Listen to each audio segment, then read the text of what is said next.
سلام، فیلترهای 7% و 14% چی هست؟ فرض کنید یه شبکه داریم هارمونیکی هست و داخلش بانک خازنی هم نصب کردیم. میدونیم که راکتانس خازنی از رابطه 1/2πfc پیدا میشه.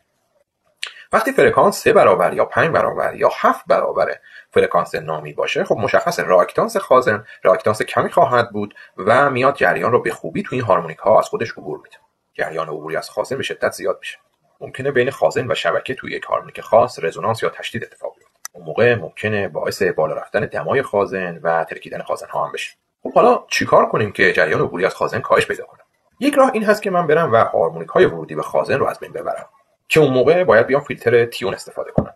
فیلترهای تیون میان و یک فرکانس خاص از هارمونیک ها رو حذف میکنن. یک راه دیگه این هست که بیایم یک سلف سری با خازن نصب کنیم. این سلف های سری رو اصطلاحاً دیتیون مینامن. هدف فیلترهای دیتیون حذف هارمونیک نیست. هدفشون جابجا کردن فرکانس رزونانس شبکه به یک نقطه امنه که دیگه ما رزونانسی برای اون اتفاق نیفته. برخلاف XC که با افزایش فرکانس مقدارش کاهش پیدا میکنه، XL یا راکتانس سلفی با افزایش فرکانس افزایش پیدا میکنه و میتونه برای هارمونیکی که داره عبور میکنه یک مسیر با امپدانس زیاد رو مهیا کنه.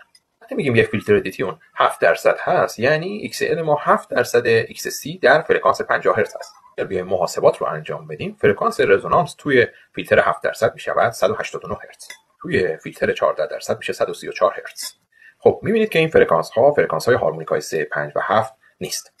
یعنی ما فرکانس تشدید جدیدی ساختیم که توی رده هارمونیک های 3، 5 و 7 قرار نداره. حدود پاسخ فرکانسی فیلترهای مختلف رو دارید میبینید. مشخصه در فرکانس 250 هرتز که هارمونیک پنجم ما هست یا 350 هرتز که هارمونیک هفتم ما هست، ما یک امپدانس کلی سلفی میبینیم که باعث میشه ما از فرکانس رزونانس دور باشیم.